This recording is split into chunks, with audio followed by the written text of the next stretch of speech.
Muy buenos días, en donde sea que se encuentre reciba un cordial saludo. Bienvenido a este recorrido majestuoso y lleno de historia. Póngase cómodo, porque por medio de la historia de nuestro país le vamos a mostrar cómo llegamos a ser la Colombia que somos hoy en día.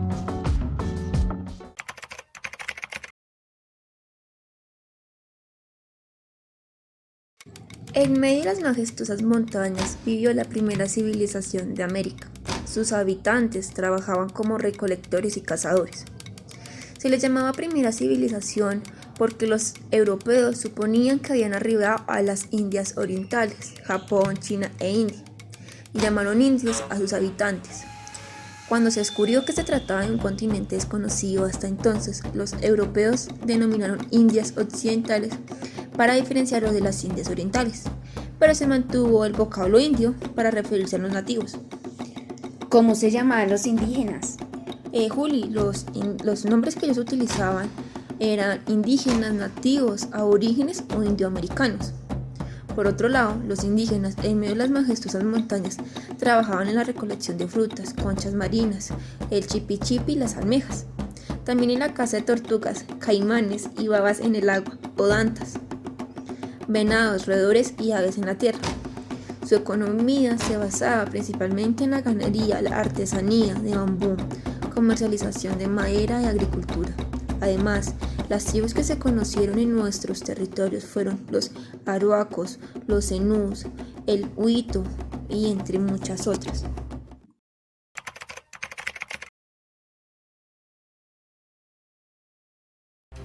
En la noche del 12 de octubre de 1492 se dio el grito de tierra y la historia de todo el mundo cambió, ya que Cristóbal Colón descubrió el llamado Nuevo Mundo. Este sueño de viaje por encontrar una nueva ruta de comercio en el Atlántico inició el 3 de agosto con 3 naves, la Pinta, la Niña y la Santa María, cargadas de provisiones y de marineros.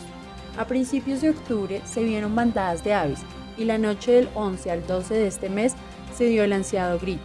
Era la isla de Guanajaní, bautizada por Colón como San Salvador e identificada como las Bahamas. Los 3 navíos conocieron el archipiélago Santa María y Juana Cuba el 28 de octubre.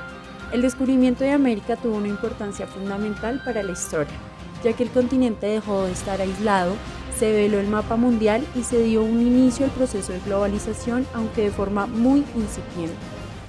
Este descubrimiento, como lo hemos dicho, fue el resultado de un conjunto de circunstancias históricas. Asimismo, fue el punto de viraje de historia en la humanidad, el desarrollo en la tecnología naval y procesos en cartografía y ciencia.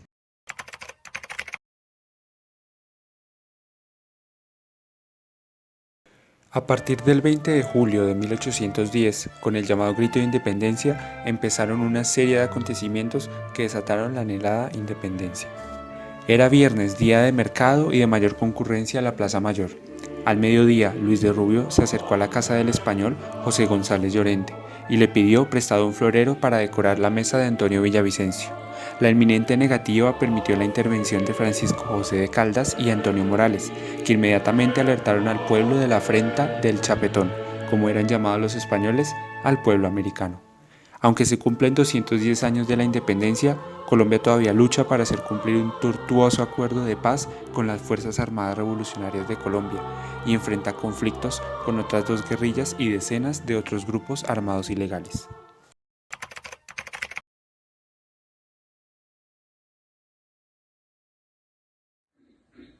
Durante el periodo de 1810 a 1832, periodo de independencia, se dio la primera constitución que inició en 1811 y dio paso a diferentes acontecimientos, los cuales fueron: la Guerra de Gentes, 1821 a 1832.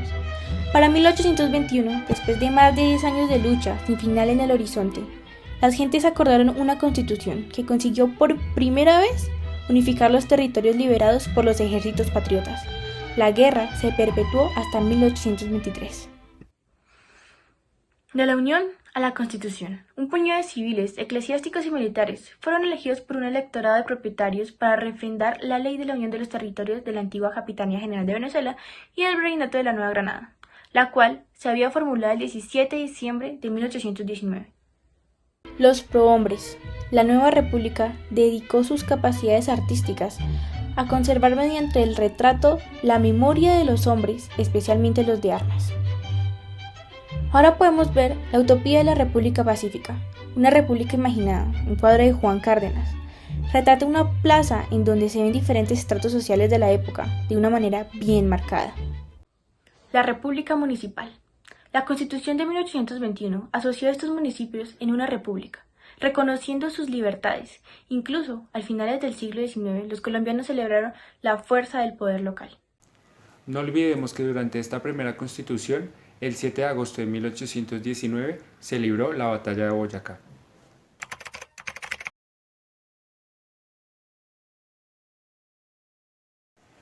Esta fecha nos recuerda al enfrentamiento ocurrido entre el Ejército Libertador, liderado por Simón Bolívar, y las tropas invasoras de la División Realista Española, quienes tenían como misión tomar el territorio de Santa Fe de Bogotá. Esta batalla no solo marcó un paso definitivo en nuestra independencia, sino que influyó en las victorias de Carabobo en Venezuela, Pichincha en Ecuador y Junín y Ayacucho en Perú. El puente, que sufrió graves daños, fue reconstruido el 7 de agosto de 1919 por el presidente Marco Fidel Suárez.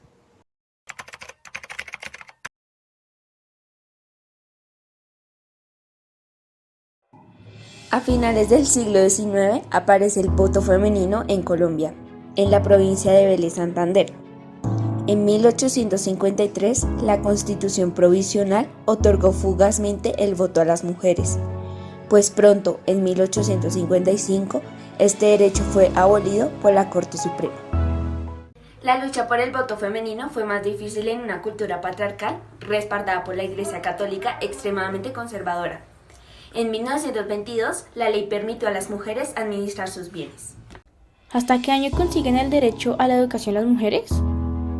En el año 1933, las mujeres obtuvieron por primera vez el derecho a la educación.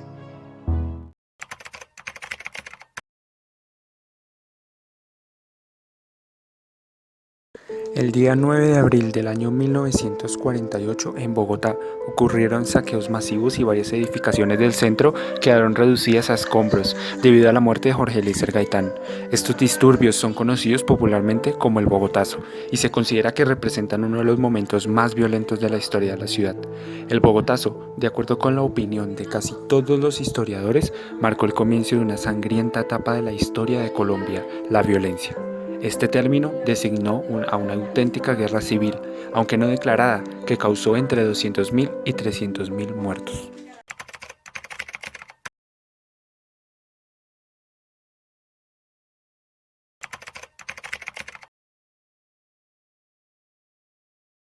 Han pasado 28 años desde que murió. Su calle está rodeada como toda la trayectoria del zar de la cocaína, versiones que alimentan el falso mito del rey del pueblo. El sicariato fundaba en Medellín una estructura criminal y fábrica de muerte llamada Oficina Envigado, que se regenera ante cada golpe policial, y haber narcotizado el conflicto son algunas de las herencias malditas que se le atribuye al capo y a sus sucesores. Las riquezas que les dejó la coca a las guerrillas y a los paramilitares, por ejemplo, escaló las guerras internas a niveles inimaginables. El narcotráfico les dio poder militar a las FARC y al ELN. Pero además estos grupos aprendieron de Escobar que el terrorismo urbano es una buena vía para acorralar al Estado. El patrón le dio un giro al mito paisa del emprendedor y lo transformó en el elogio del avivato. La palabra trabajo, que es tan arraigada en la cultura antioqueña, se convirtió en un trabajito. Dejó de ser sinónimo de esfuerzo para denominar una actividad lícita y bien remunerada por los demás.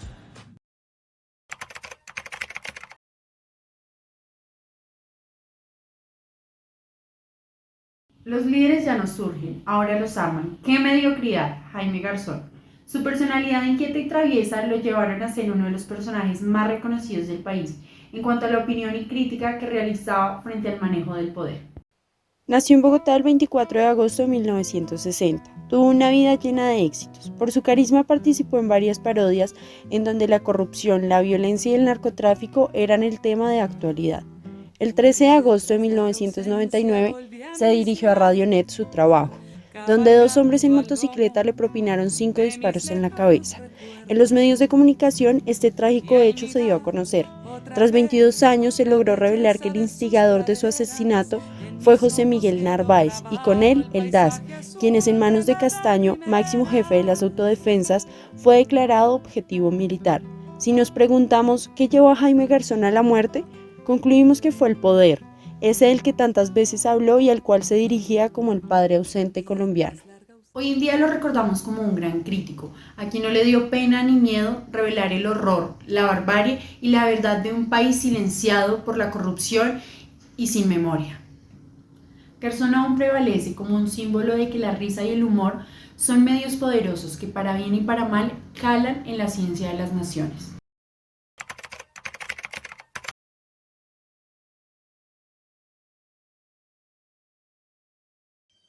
El movimiento de liberación LGBT o movimiento por una libre orientación sexual se refiere a un movimiento social en el cual se lucha por la causa de las personas con una orientación sexual distinta a la heterosexual.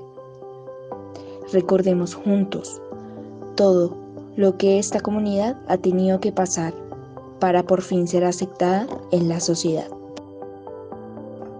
En 1976 nace el Movimiento de Liberación Homosexual, pionero en la defensa de derechos de personas LGBT+ en Colombia. En 1980, la despenalización de la homosexualidad. Se eliminó la homosexualidad como delito del Código Penal colombiano. En 1982, la primera marcha del orgullo LGBT+. En el 82, un grupo de activistas y personas LGBT se unieron para movilizarse y crearon la primera marcha del orgullo. En 1992, personas trans pueden cambiar su nombre. Se permite que las personas trans que decidieran cambiar su nombre debido a su identidad de género e identidad sexual diversa pudieran hacerlo sin mayor traba burocrática por parte del Estado. En el 2011, demostrar afecto deja de ser ilegal. En el 2011, que las demostraciones de afecto entre parejas del mismo sexo no deben ser prohibidas, por lo que este derecho humano, como lo es el quererse entre sí, aunque en público, fue protegido en Colombia. En el 2016, por fin se aprueba el matrimonio igualitario. La Corte Constitucional aprobó el matrimonio entre parejas del mismo sexo, también conocido como matrimonio igualitario. Las parejas diversas, que así lo deseaban, podían hacer familias legalmente reconocidas en el territorio colombiano. Colombia comenzó un rápido proceso en los años 70 y comenzó a decaer posteriormente con el tiempo. Estos acontecimientos explicados anteriormente marcan la historia del país. Porque gracias a ellos, las necesidades básicas seguían insatisfechas, el embarazo adolescente se disparó y el desempleo aumentó. Lo único que mejoró fueron las coberturas educativas. Los malos resultados recientes están asociados a algunos sucesos puntuales como por ejemplo la crisis económica del fin de siglo, el narcotráfico, la corrupción, el conflicto armado, la decadencia de la credibilidad de la comunicación, entre otros. Estos sucesos reflejan una ineficiencia en la sociedad colombiana, la cual tiene estructuras políticas que ponen en evidencia la ausencia del Estado. Sabemos que los logros sociales del pasado fueron muchos y no deberían despreciarse, pero los retos del futuro, cabe decirlo, son aún mayores.